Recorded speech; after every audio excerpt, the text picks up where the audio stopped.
Kembali di Indonesia Petang, pemirsa, Kementerian Agama dan Pemprov Sumatera Barat akan menggelar pelaksanaan Musabakoh Tilawatil Quran atau MTQ Nasional ke-28 di Padang, Sumatera Barat. Peserta yang ikut berasal dari 33 provinsi dan akan menjalani protokol kesehatan yang ada. Mengingat gelaran ini dilaksanakan pada saat pandemi COVID-19.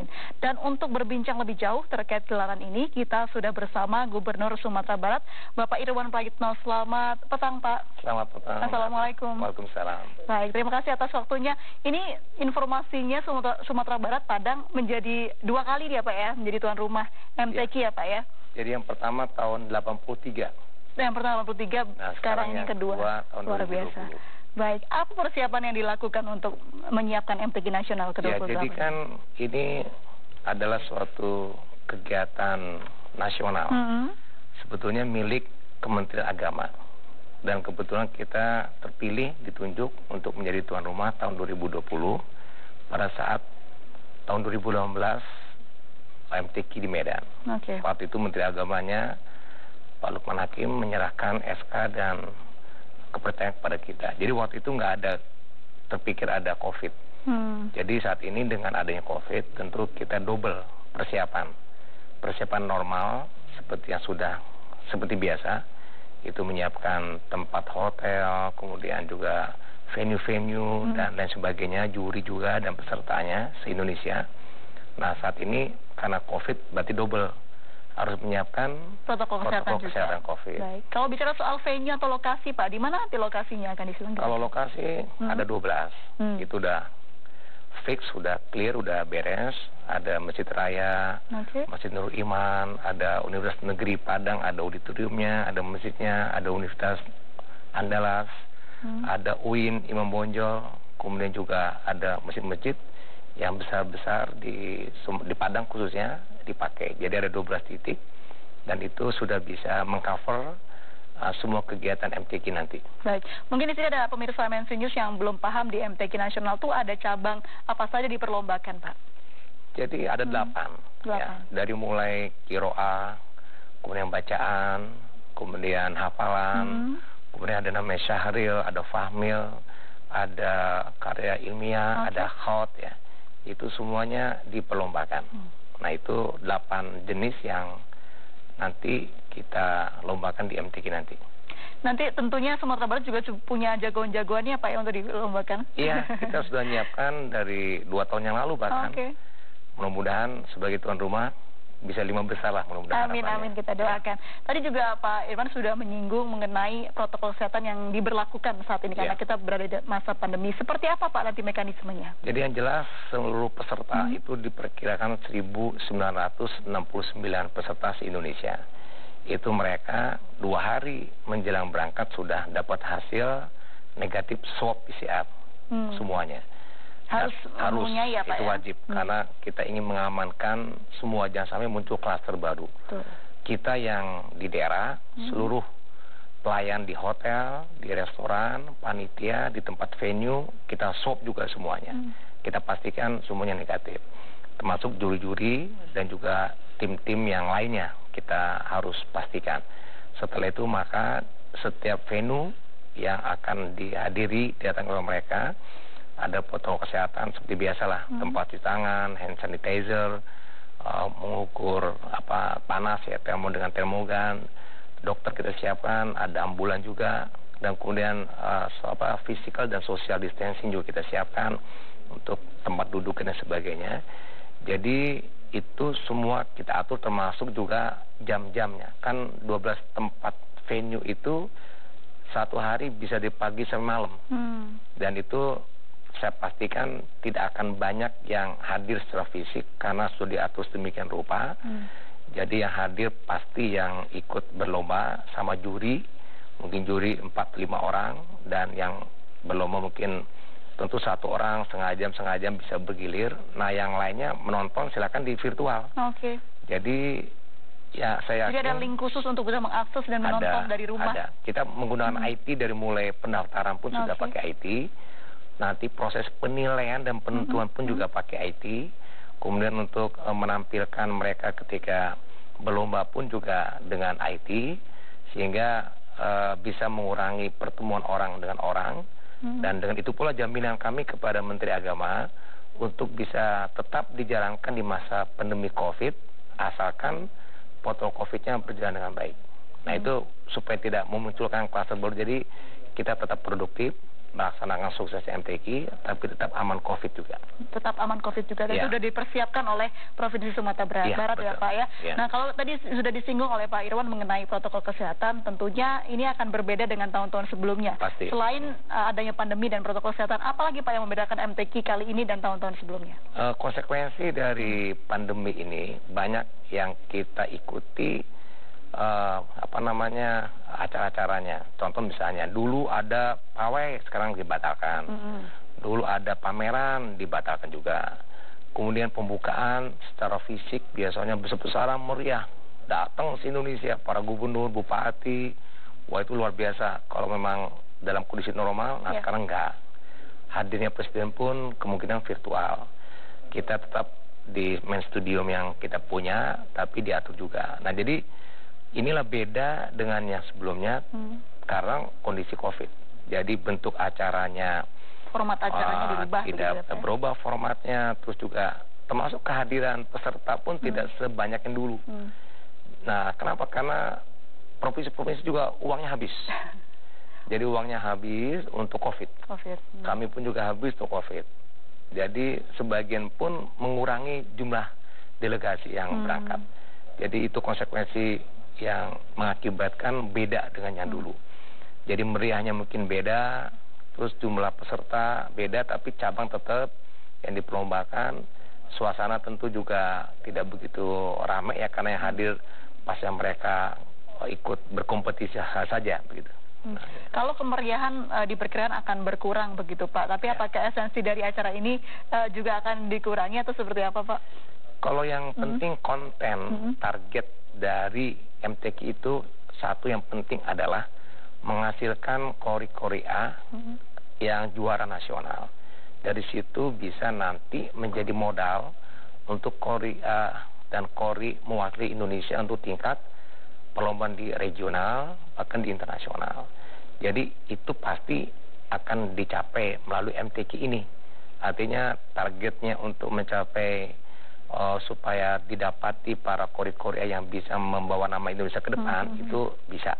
Paling tidak tahun ini tidak absen begitu ya untuk melahirkan kori-kori yang terbaik. Dan kemudian yang kedua yang paling penting lagi, itu proses tahapan yang berlaku di seluruh Indonesia untuk pelaksanaan MTQ tidak terganggu. Jadi kan gini, ini MTQ nasional. Itu MTQ nasional itu seperti contoh di Sumatera Barat, tahun lalu MTQ Provinsi Sumbar. Sebelumnya 6 bulannya MTQ kota kabupaten di Sumbar. Sebelum lagi MTQ di kecamatan, di nagari, di desa. Jadi begitu. Nah ini kalau misalnya sekarang ini batal atau tertunda, tentu mundur semua dan agak berantakan. Nah dengan tetap ada acara ini, berarti itu tidak tertunda. Menyelamatkan apa yang sudah ada begitu ya. Cuman tentu ada yang kita kurangi, seperti keramaian, kemeriahan, itu terkurangi, tapi targetnya tetap tercapai. Ya. Baik. Pak, bagaimana respon dari masyarakat Sumatera Barat sendiri mengenai acara ini? Pak April ya, luar biasa. Ini responnya sangat positif. Bangga sekali dan senang sekali dan menyambut gembira. Karena dia mengimpikan seperti dulu meriahnya di tahun 83. Dan ini ditunggu-tunggu, jadi seperti marwah ya, atau harga diri orang Sumbar begitu, dengan hadirnya MTQ yang ke-28 di Sumbar, sehingga antusias sekali. Saya lihat contoh venue-venue itu kan tidak punya pemerintah semua. Ada juga masjid-masjid masyarakat, dia berlomba menawarkan untuk menjadikan tempat. Kemudian juga menawarkan homestay untuk para tamu yang datang juga. Mudah-mudahan suasana ini cukup memberikan hiburan juga lah kepada para tamu-tamu kita, bahwa kita sangat welcome dengan hadirnya tamu dari seluruh Indonesia yang datang di Sumatera Barat. Baik, ada hal-hal mungkin yang mau disampaikan kepada peserta MTQ, Pak? Ya, kami tentu melihat kondisi pandemi, mari tetap kita jaga diri kita dengan mengikuti terus protokol COVID, apalagi nanti teman-teman kita datang pasti dari beragam daerah yang mungkin di daerahnya zona merah. maka kita jaga diri, tamu-tamu kita pun kita jaga juga, sehingga semuanya lancar dan sukses.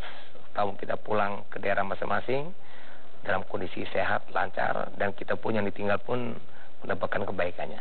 Dalam masa mempersiapkan acara ini, apakah ada kendala apa yang ditemukan? Sebetulnya kendalanya mungkin anggaran ya, karena begini, anggaran sebetulnya sudah kita anggarkan. Ini kan tahun 2020, 2019 kita udah ketok palu dengan DPRD, udah setuju, sekian miliar jumlahnya. Tapi kan ada relokasi, refocusing yang harus diarahkan anggaran itu ke COVID. Jadi kita arahkan ke COVID semuanya. Jadi terpaksa harus mengalah ya, terpaksa Pak, ya? terkurangi dan cukup terbantu karena ini November. November tuh ada namanya APBD perubahan. Nah, jadi di perubahan tuh kita masih kembali kita kumpulkan uang untuk kemudian kita arahkan untuk MTQ.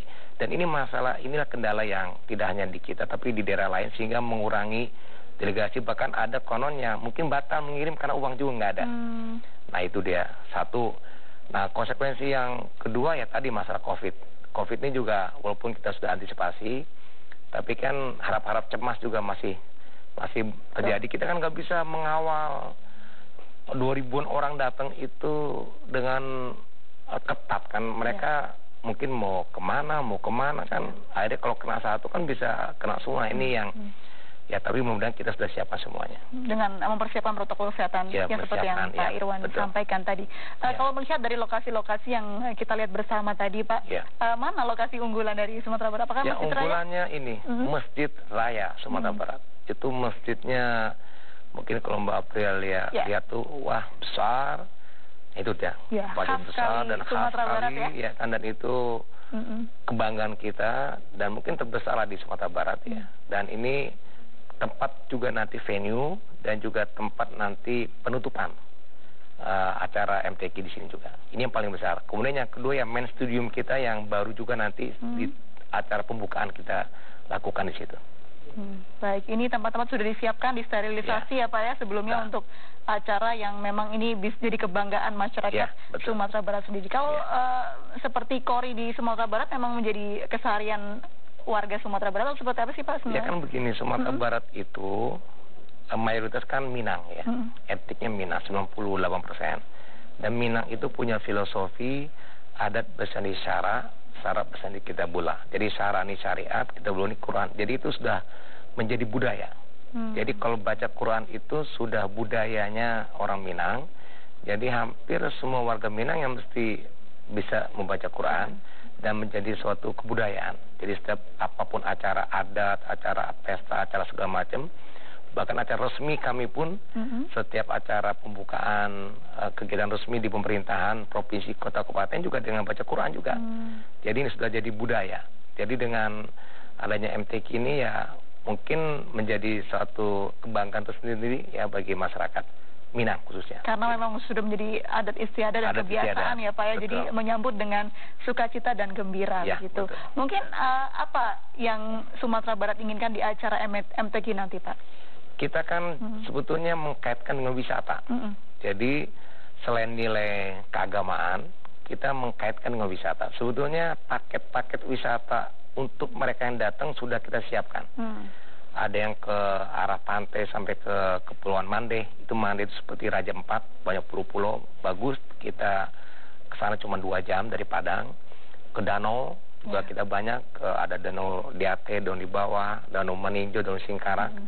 Kalau ke gunung itu arah Bukit Tinggi, sampai ke Haro juga Payakumbuh. Kalau daerah adat ada Pageruyung, Istana Pageruyung sama Negari Terindah Dunia juga ada. Nah itu di daerah Tanah Datar juga. Jadi udah kita paketkan ini dalam arti untuk promosi wisata kepada peserta yang datang ke Indonesia. Tentu harapan kita mereka menikmati habis selesai acara MTQ untuk berjalan-jalan. Dan kemudian juga sekaligus ada promosi juga untuk kita tentang wisata di Sumbar, supaya mereka pun menyampaikan pesan kepada yang lain di kampung halamannya untuk berikutnya harapannya akan membawa teman dan saudara datang ke Sumatera Barat. Jadi ada sisi Sumatera Barat indah sekali ya Pak ya. Iya. Jadi sisi ekonominya, wisata, ya tentu UMKM karena mereka pasti akan beli oleh-oleh, souvenir, dan juga kuliner, pasti mau pulang bawa rendang misalnya kan, atau kerupuk balado dan sebagainya. Banyaklah yang mungkin itu pun ekonomi UMKM kita bergerak, ya kan. Jadi ya bisa dibayangkan hotel juga tumbuh. Tentu harapan kita selain nilai keagamaan yang didapat juga nilai ekonominya. Baik. Kita belum membahas mengenai apa tema yang akan diusung. Penasaran seperti apa? Tetap bersama kami pemirsa di Indonesia Petang.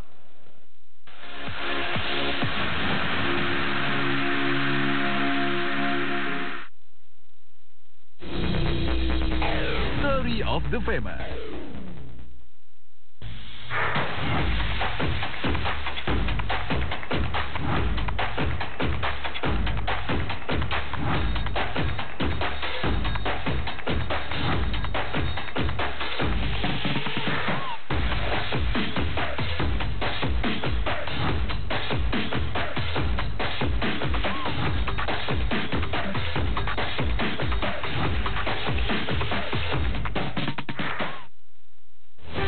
Berita pilihan yang menjadi topik utama dikupas secara jelas hingga tuntas.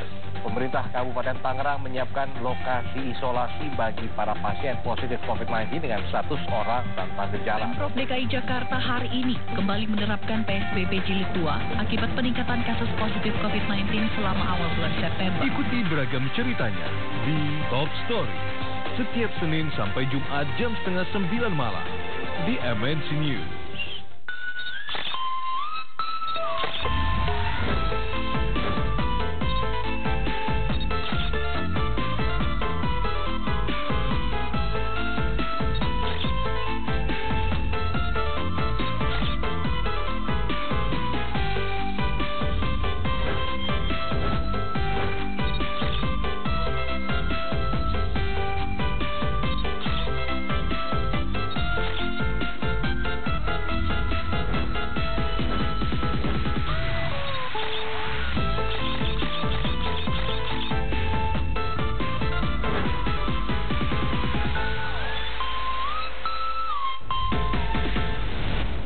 Saya Hamish Daud dan hari ini saya mau berbagi beberapa pesan-pesan penting buat kalian semua. Ketergantungan masyarakat dunia terhadap plastik semakin tinggi dan bahayanya tingkat kesadaran kita masih rendah. Bangsa Indonesia tercatat sebagai penyumbang sampah plastik nomor 2 di dunia. Apa yang kita bisa lakukan? Ada banyak contohnya. Contoh yang pertama, pakai tote bag. Jangan pakai tas plastik. Not bad, right? Yang kedua, bawa kotak makanan sendiri yang kita bisa pakai berkali-kali. Gampang, rapi, praktis ya. Kita kurangin plastik. 3, saya selalu bawa botol sendiri, botol tumbler. Kurangin sedotan plastik.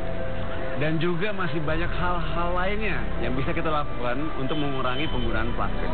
Sayangi bumi kita. Marilah menjadi generasi yang memberi masa depan terbaik untuk anak-anak kita. Use less plastic and let's save the earth.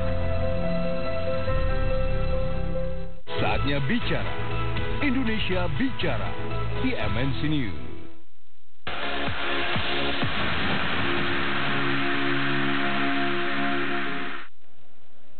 Ya, masih bersama dengan Gubernur Sumatera Barat, Pak Irwan Prayitno. Pak Irwan, tadi seperti janji saya, sebenarnya tema yang diangkat kali ini di MTQ 28 apa nih, Pak? Jadi temanya adalah mewujudkan sumber daya manusia yang unggul, profesional, dan Qurani menuju Indonesia maju. Jadi SDM yang terbentuk dengan MTQ ini ya, dia profesional, dia juga unggul, dia juga Qurani, yang semua potensi ini diarahkan ke Indonesia maju. Baik. Itu dia.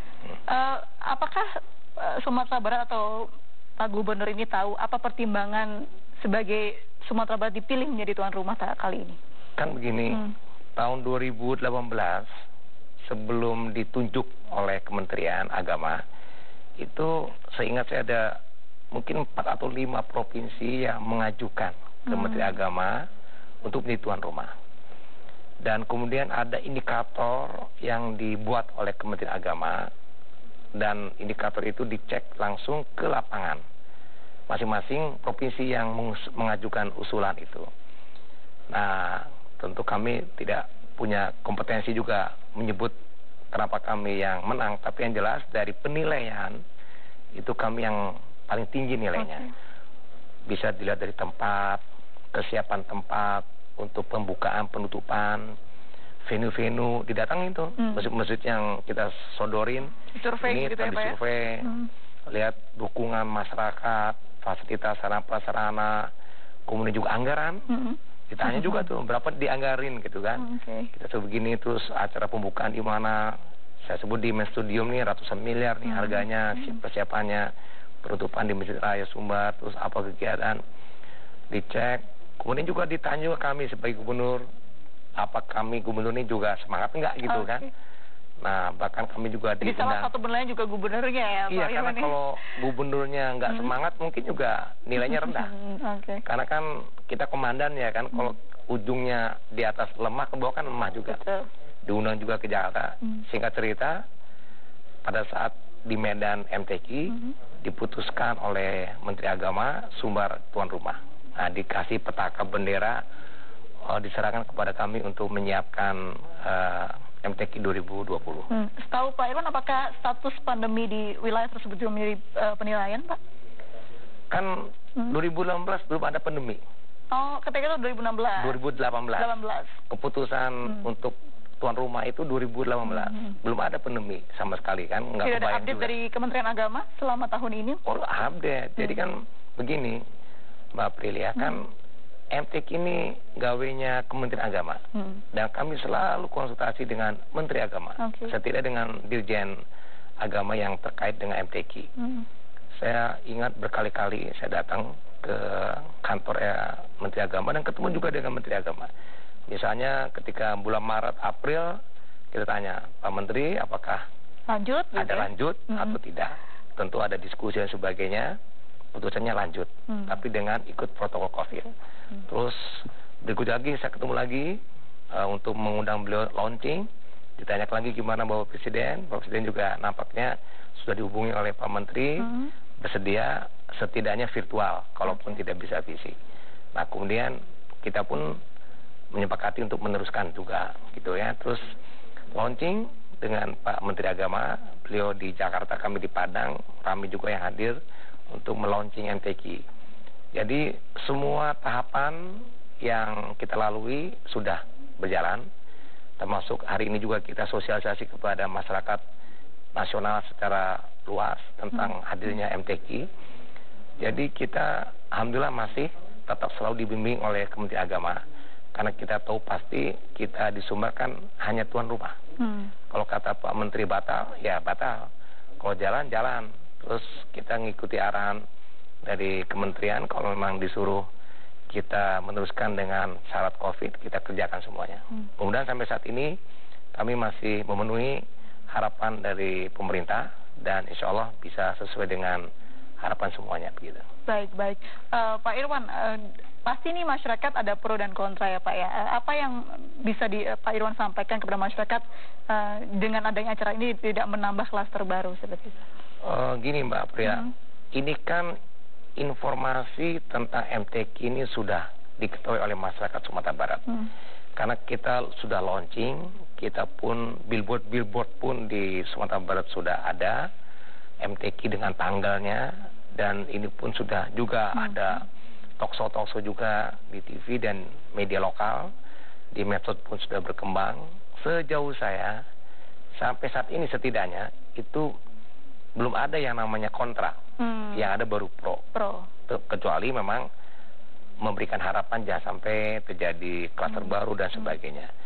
Saya tidak tahu apakah besok lusa kemudian ada yang juga protes, tapi sampai saat ini tidak ada, dan alasan protes pun juga kalau kita bisa menjamin bersama gitu ya. Insya Allah kan tetap kita produktif, tapi aman COVID gitu. Luar biasa sekali. Pak Irwan, tadi Anda juga sudah menyinggung mengenai peserta yang ada yang daftar, ada yang tidak. Sehingga saat ini berapa peserta yang sudah mendaftar, Pak? Atau berapa daerah yang sudah mendaftar? 1969. Ya, 1969 yang sudah mendaftar. Kemudian dari 34 provinsi, 33. Ada satu yang belum, yaitu Yogyakarta. Dan kemudian nanti tentu kita lihat ke depan apakah ada penambahan atau cukup sampai situ. Tapi yang jelas sampai hari ini. Pendaftarannya? Sebetulnya pendaftaran sudah selesai, ya artinya kita itu semua yang ngatur dari Kementerian Agama. Jadi kami belum update bagaimana terakhir, apakah akan tetap dibuka atau yang jelas itu informasi yang saya dapat update hari ini. Begitu. Baik, nantinya ketika ini acara berlangsung berapa hari sih Pak? Itu tanggal 12 November pembukaan, tanggal 21 November penutupan.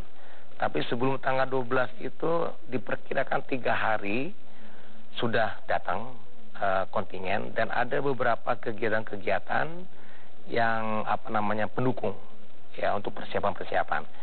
Jadi efektif ya seminggu lah lamanya. Seminggu lamanya. Nah, ditutup tanggal 21 November. Baik, seminggu ini bukan waktu yang singkat juga Pak.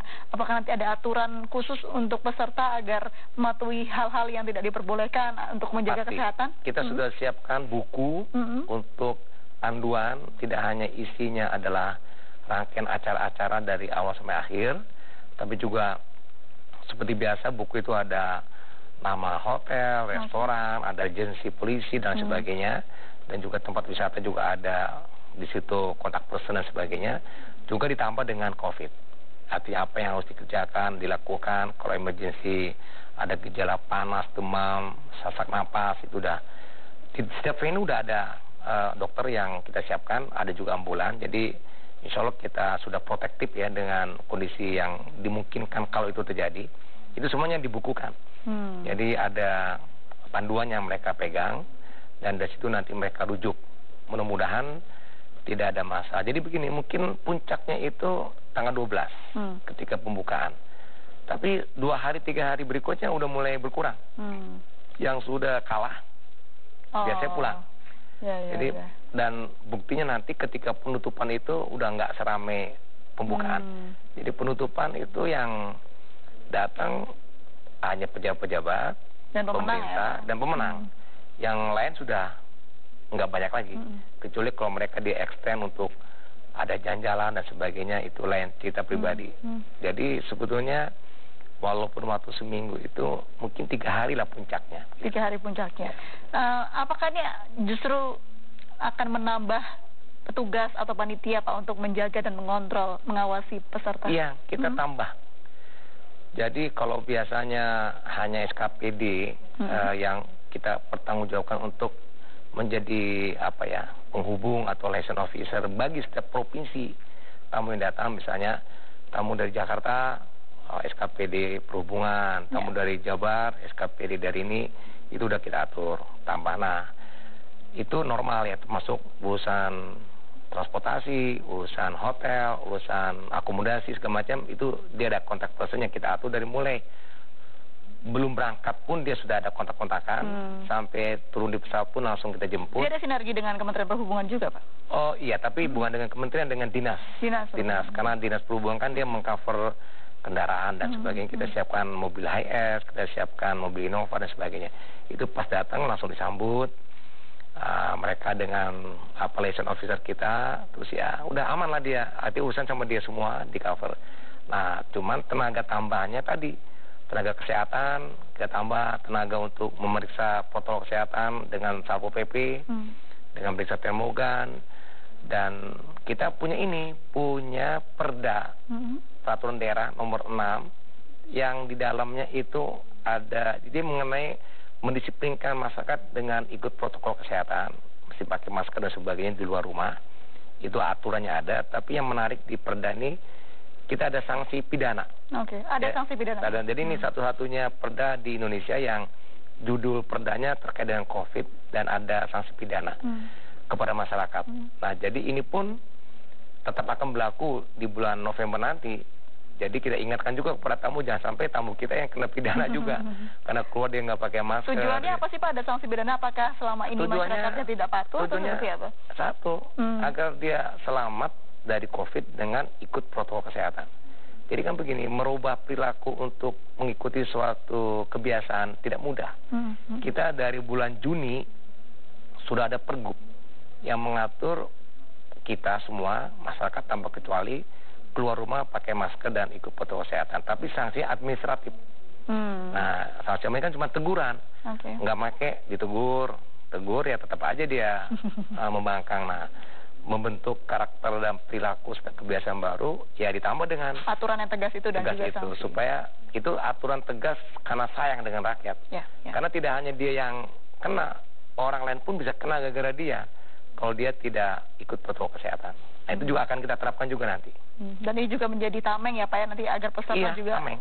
Merasa nyaman dan aman begitu. Iya, betul, tameng. Baik, ada himbauan khusus Pak dari Kementerian Pusat atau Presiden sendiri mungkin? Ya, kalau kepada Bapak Presiden, kalau kita boleh berharap bisa hadir secara fisik. Tapi kalaupun tidak, terima kasih kalau juga berkenan untuk virtual ketika pembukaan. Kalau penutupan bisa jadi Bapak Wakil Presiden. Kalau Menteri Agama, karena yang punya gawe Menteri Agama tentu beliau akan hadir ya. Dan kepada masyarakat Minang khususnya, terimalah tamu sebagai yang baik ya, karena dia adalah tamu-tamu kita semuanya. Kita layani, kita jaga, dan jangan sampai mereka tidak nyaman di Sumatera Barat. Dan untuk panitia semuanya, tentu kita maksimalkan, apalagi saat ini COVID, kita harus maksimalkan juga protokolnya, mudah-mudahan bisa lancar, dan juga arahan dukungan dari Kementerian Agama yang kita tetap butuhkan untuk supaya MTQ ini bisa berjalan sukses. Amin ya robbal alamin. Sudah ada pesan mungkin Pak dari Presiden atau Kementerian Agama sendiri dalam penyelenggaraan? Kalau Menteri Agama melalui Pak Dirjen tentu update terus, kita ada komunikasi untuk mensukseskan kegiatan ini, termasuk juga mereka-mereka yang berapa yang mendaftar dari segala provinsi dan sebagainya kan juga melalui dari pusat juga. Baik. Kita doakan bersama agar acaranya lancar ya Pak Irwan, dan juga tidak ada halangan apapun dan bisa melahirkan kori-kori yang luar biasa dari Indonesia. Terima kasih Pak Irwan, sehat selalu, salam untuk masyarakat Minang, Sumatera Barat. Assalamualaikum. Waalaikumsalam. Ya pemirsa, kita akan kembali sesaat lagi dengan informasi menarik lainnya, tetaplah bersama kami.